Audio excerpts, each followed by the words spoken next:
I, 17, female, recently had an incident with my parents where they decided to give my share of the inheritance money for college, which my grandma left me before passing away, to my golden elder sister because they wanted her to start a business after not getting into her dream college for the second consecutive year.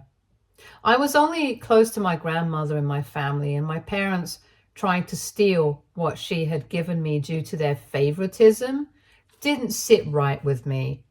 So I decided to plan my revenge by exposing their hypocrisy in front of everyone. But now I'm being called names for it. I'll begin with my dynamic with my grandma and my family. I was born into a well-to-do family, which consisted of my parents, my grandma, my older sister, Alice, 19, female. My parents, although doing extremely well financially, never failed to remind us of their hardships since we were immigrants. Almost every conversation at our dinner table was about this. And as a 10-year-old, that didn't make much sense to me and was tormenting. There were times when I deliberately loaded up on snacks and skipped dinner just to avoid this conversation, or rather lecture. I tried to talk to my sister about this in order to maybe bond over it, but she always shrugged me off, asking me to mind my own business. The only one in the family who shared my sentiment back then was my grandmother. She was a rather cool granny, allowing us to have snacks, making our favorite dishes, and even taking the wrath of my parents if Alice or I did anything wrong. Alice never liked me, didn't acknowledge my existence at school, and bullied me into doing her chores at home, with my parents not doing anything about it. So it was safe to say it was just me and grandma in my little world. Things were going well for me until the beginning of high school. Alice, being older, was about to complete hers and had started eyeing a few colleges. My grandma, on the other hand, was getting sicker with each passing day. My parents tried everything to make things better, but they only got worse, which ended up with grandma being hospitalized. I was not able to focus on anything as my only support system was now in danger. My grandma got better soon, but the doctor said we needed someone to take care of her at all times. I immediately offered to do that, but my parents asked me to stay out of it. Although they earned well enough, they couldn't afford a private nurse, so they decided to put grandma in a senior home. I was heartbroken by this and did everything in my power, from pleading to throwing tantrums, to get my parents to change this decision, but nothing helped. Ultimately, my grandma talked to me and said that the only way she'd be okay was by not being a burden to me or my parents anymore. We both shed a few tears as I packed her stuff from our house. My parents looked oddly relieved after dropping my grandma off.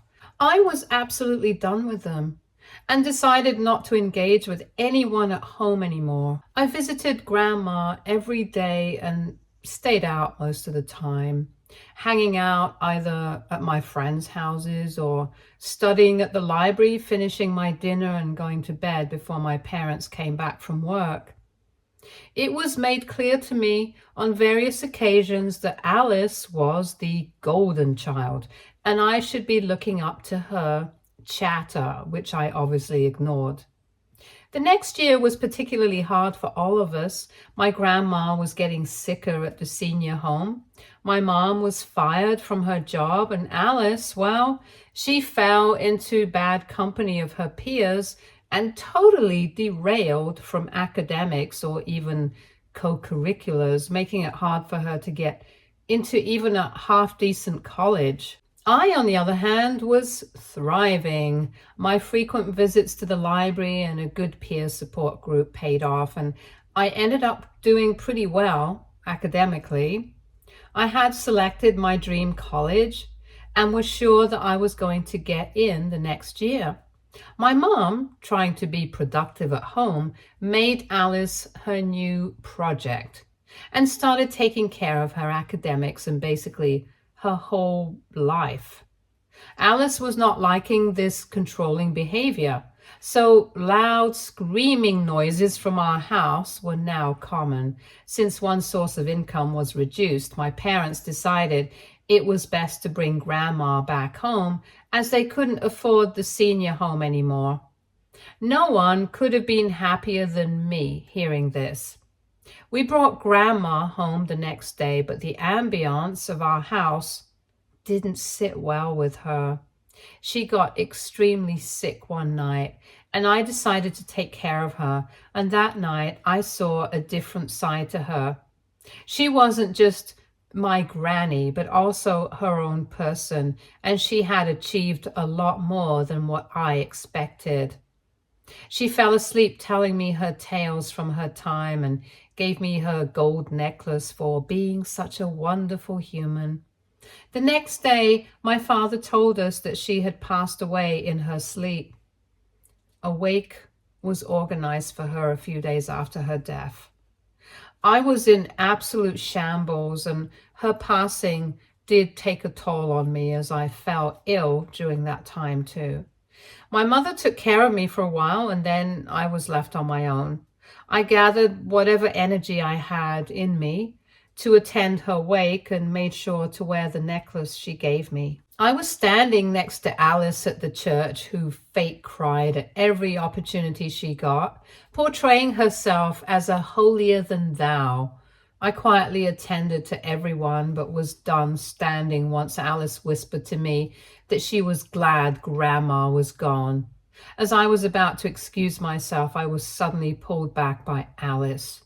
She tightly held my wrist and asked me where I got the necklace I was wearing.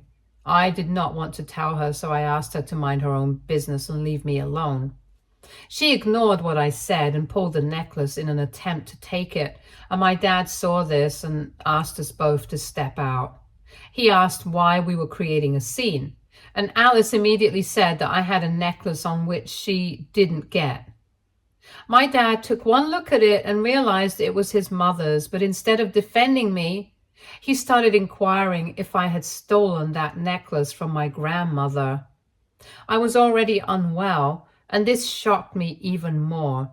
Irritated, I replied that she had given it to me before passing away, and that he had no right to call me a thief without any proof. Alice interrupted and said she should get the necklace because she was the elder one. My dad turned to me and asked me to return the necklace to him. I couldn't believe he was serious and asked him to repeat himself, to which he replied he didn't have the whole day to argue with me and I should return it to him immediately. There was no way I was going to give my grandma's last possession to him, so I angrily said no. At this point, people had started to look at us, and my dad, in a very hushed but stern tone, told me to either give him the necklace or leave the wake. I chose the latter and walked back home right then. Once they reached home from the wake, a screaming match ensued between me and the rest of my family. They called me names, assassinated my character, and went as far as to say that they wished I wasn't born. It hurt a lot, but I fought for myself and made it very clear that I was eagerly waiting for the day to leave their house and them forever. Since that day, I cut off all contact with my family. I got a part-time job and started paying for my share of the groceries and the rent. Although we lived under the same roof, it felt like I was renting a room in their house. Not being involved with them agreed with me as I got back on track pretty quickly. Alice, on the other hand, even with my mother's help, wasn't able to score well and decided to take a gap year to travel and try again next year for her preferred university. I was surprised that my parents agreed to this because it seemed like they had been short on money for the last few months. One night, as I was going to the kitchen to get some water, I secretly heard my parents talk about the college funds my grandma had left for both me and Alice, which were in their possession until we turned 18. This college fund was being used as Alice's travel money for the gap year. I was glad I overheard this because there was a chance I wouldn't have received it at all. Being free from the financial burden of college gave me a lot of space to improve even further on my academics and co-curriculars, which I did. I was also selected as valedictorian for my graduation. My parents did show up at the graduation and acted like I was their golden child in front of everyone. I put on a mask and pretended with them for the day. And the next week, I got an email from my preferred university stating that I had been accepted as a student to the course I desired. I had a long cry in my room for an hour before I went down to tell my parents about it. As soon as I reached downstairs, I saw that Alice was back from her voyage and was crying. All I had heard about her when she was away was that she had gotten into drugs and was also facing some mental issues. Seeing everyone so stressed, I realized something bad had happened. But I decided to tell them about my acceptance letter first. As soon as I was about to speak, my dad stopped me and asked me to read the room before I said anything. I asked him what was going on, and he told me that Alice had been rejected from her preferred university this year as well. I thought it wouldn't be okay to brag about my accomplishment at that point, so I went back to my room. A week passed and I had to submit the fee to confirm my admission, so I decided to go and talk to my parents about the college fund. Grandma left me. They asked me to sit down once they heard about the college fund. They congratulated me on getting into my university of choice, but didn't know what fund I was talking about. I said I heard them one night talking about it, and if they were going to lie so blatantly, I might as well seek the help of a lawyer to get my inheritance. They were taken by surprise at this and told me they had a good reason for not telling me about the college fund. They said that since Alice was the golden child, they expected her to get in this year and hence had spent her college fund on her recreational activities. They didn't expect much from me and didn't think I would need a college fund, but now that Alice was again not selected for college, they were planning to gift her a place and funds to start her new business from my college fund. It was unbelievable how biased my parents were acting towards my sister. I hadn't felt that alone in a very long time, as I did at that moment. They could see how disappointed I was in them, and to cover their guilt, they suggested that since I was a good student, I could easily get in on a scholarship if I tried. I still couldn't believe their audacity, but I very calmly asked them to think about it again and went back to my room. Before I could open the door to my room, I could hear Alice coming towards me. I turned around and asked what she wanted, and she was clearly high and began screaming at me about why I was trying to steal her money. I told her that it wasn't her money and that maybe she should live in the real world a little more. She got extremely pissed at that and pushed me against the wall. Hearing the thud, my parents came running to find me resisting Alice's attempt to hurt me. My father pulled Alice back, whereas my mother asked me if I was okay. As soon as I got up, they both took Alice to her room to talk to her and left me in the hallway with no first aid or anything. I got myself up somehow and decided to go stay at a friend's house for a safe space. The next morning, I went back home and asked my parents if they had made a final decision. They said they had, and nothing had changed since the last time we talked. And now they were more sure about giving Alice the money because she needed it more. Instead, now they had decided to throw Alice and me a joint party for my graduation and her new business, basically a way for her to build connections. I didn't expect anything better from them, but I had a plan in mind to make this party unforgettable. I told my parents I was okay with their plan and would like to contribute by making a business introduction video for Alice. The very next moment, I found myself in Alice's room asking her what her plan for this new business was. Her incompetence was visible in the way she described it, but I somehow made it bearable for a presentation which she approved of.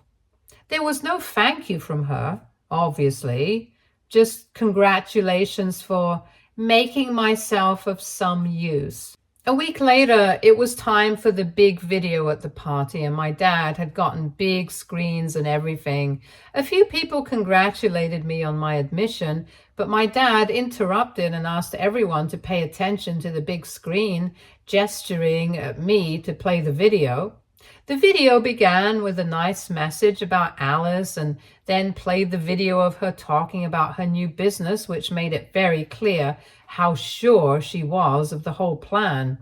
Then it led to a video in which I was talking to everyone, explaining how my family had been biased towards me, spending my college fund on Alice's business, which she had no idea about. On seeing this, my dad ran towards the controls of the projector to stop it, but I stood in between, letting the video play the audio recording I had secretly taped of my parents' reasons for stealing my inheritance. In the end, I called my family a bunch of entitled thieves, and the screen went blank. Everyone was now looking at me, my father, and my sister. Alice immediately started to cry, with my mother escorting her inside the house. My dad stood there silently until everyone realized the awkwardness of the situation and left. I couldn't have been prouder of myself and went back to my room to pack my bags. I had no plans of staying with them anymore.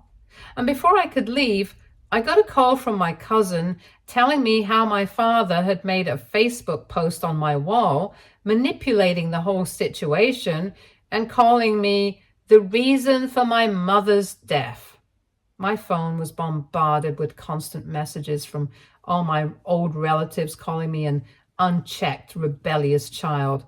And this has me reconsidering if I went too far with Alice's big reveal at the party.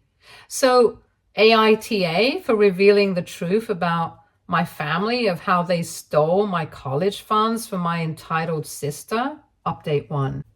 I read the comments and appreciate the advice, and here are some questions I'd like to answer before going ahead.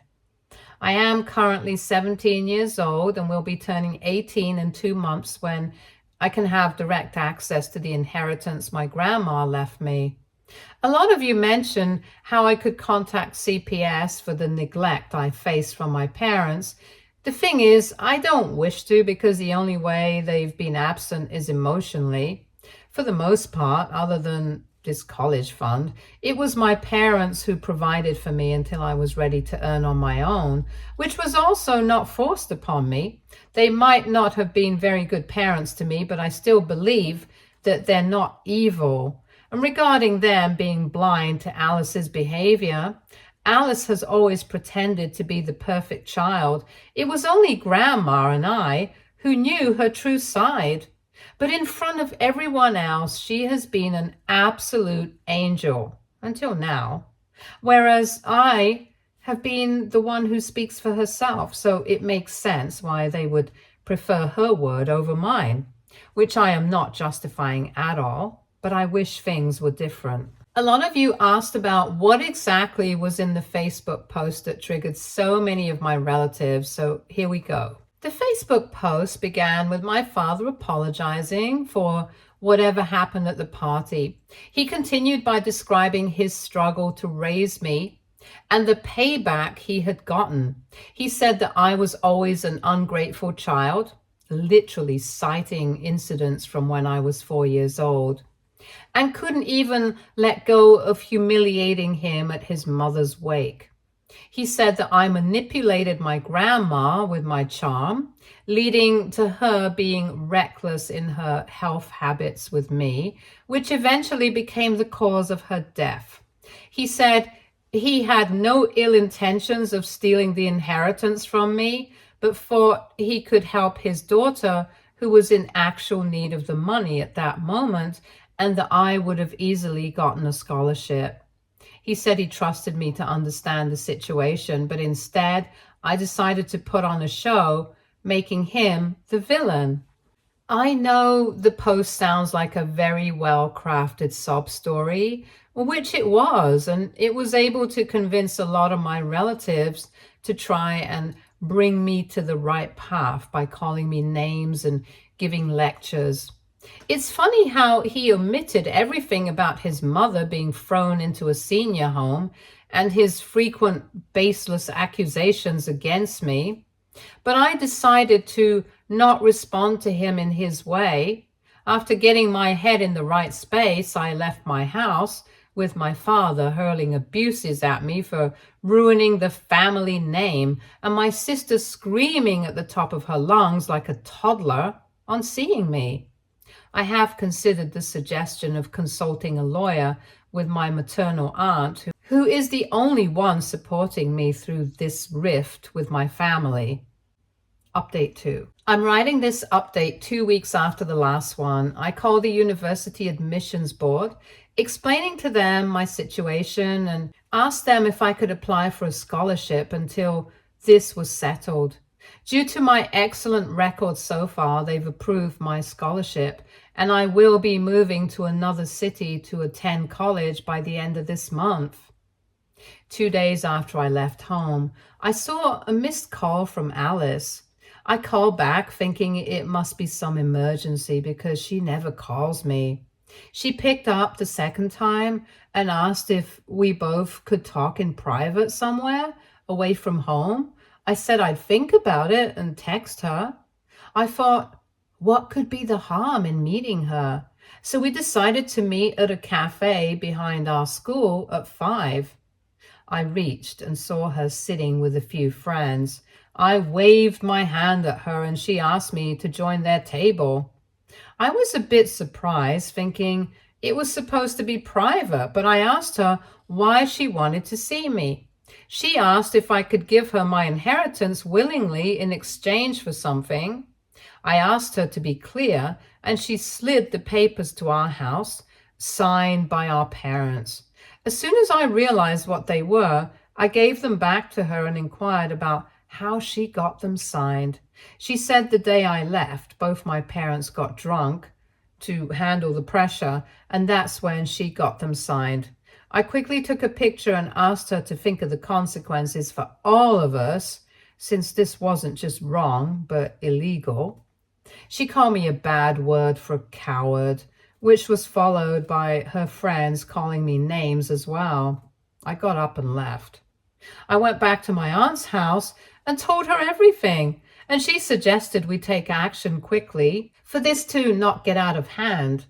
Also, by then, I had been getting a lot of unnecessary calls redirected from my dad's Facebook posts, so I decided to change my number altogether. The very next day, we went to a lawyer and explained the whole situation, including the house papers my sister had possession of. He suggested that we should consider settling it out of court, since I was about to turn 18 and would have control of the inheritance anyway. I called my father right then and asked him to show me Grandma's will. At first, he denied it, but he quickly changed his tone when I mentioned the legal route. He said he was ready to settle it out of court and would contact my lawyer as soon as he got in touch with his. I agreed and cut the call. Update 3. I'm writing this update the morning after meeting my family again. So my father's lawyer contacted my lawyer and set a date to meet at their office. As soon as I reached the office with my aunt, I could see my parents sitting, making disappointed faces at me, with my sister sitting quietly and honestly looking scared because she knew I was about to reveal her secret. This was when I got to read the will for the first time, and it said that the money Grandma was leaving me and Alice could be used by our parents only for our necessities if it came to that, and if not, it would be transferred in full to us on our 18th birthdays. I realized there was no way for my parents to get my college fund for my sister, and I asked them how they were planning to do so. They said they would have taken a NOC from me in writing to transfer my funds to my sister because I didn't need them. I felt so bad for myself that I started to cry. My aunt calmed me down and asked me to focus on what was going on. It was settled that I was going to get the money from the inheritance next month. I could see my parents didn't care about me at all, but I still wanted to do right by them. So I showed them the pictures of the house papers Alice had offered me the other day. They were confused at first, but their emotions quickly changed to anger when they heard what Alice had done. They left with her immediately, and I was given a copy of Grandma's will to read in full. My aunt took me to get ice cream as a celebration of my win, and it was the first time in a very long time that I felt this free. That night, while reading the will, I realized my grandma had left some money for charity, which my parents had sole access to, and the amount in my inheritance and college fund was way more than my entire course fee, almost 3 times. She had also left me a box kept in her bed, and she wanted me to take care of it. I remember Grandma and her stories about her young adventures and how she had actually worked really hard to earn, which was going to help me, her second generation. Update 4. This will be the last update since the situation is now completely under control. A lot went down at my house. I got to know about it from a neighbor I was in touch with, who got to know about it from my mother. As soon as my parents reached home with Alice, they sat her down and gave her an earful for about 2 hours regarding what a disappointment she had been and how, if they had trusted me more instead of her, they would have had a child who wasn't an absolute waste. My sister was not going to listen to this and argued with them that if they looked at me and her like their children and not as projects, maybe we would have turned out to be better adults.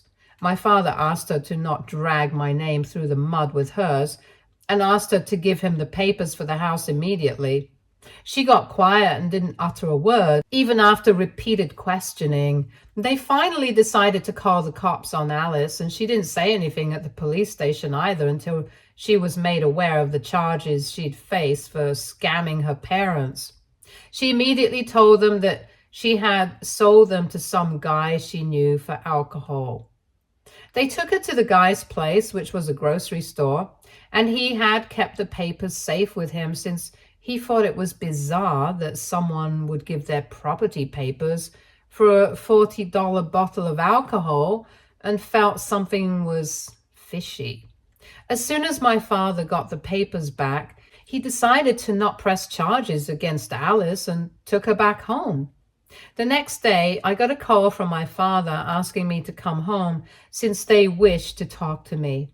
His voice sounded gentle, so my aunt gave me the go-ahead to actually meet them. When I reached home, my mother started to cry and hugged me, with my father waiting in the living room. They both apologized to me profusely for whatever had gone down in the last few years and expressed their wish to rebuild our relationship from scratch if I wished to do that. I agreed and decided to reconnect with them before moving to college. I asked about Alice. They told me that she had been admitted to rehab for her addiction and wouldn't be back until next summer. My dad also deleted his Facebook post and instead posted another one apologizing to me for whatever had happened. I told him there was no need for it, but he insisted, so I didn't say much. I didn't get any apology calls from people who were bashing me before, and I happily let it go. I also went to Grandma's room and got the box mentioned in the will. On opening it, I realized it was a stack of notes from Grandma's youth until her death, describing her life journey. I read those that night and cried, remembering her. The next day, I asked my parents what they were planning to do with Grandma's charity money. They said they had no plans for it, but I suggested giving it to a group of service homes because that's where Grandma got a second life. They both agreed that this was indeed the best use of the money, and we donated it the next day. I also told them about the notes Grandma had left and how touching they were.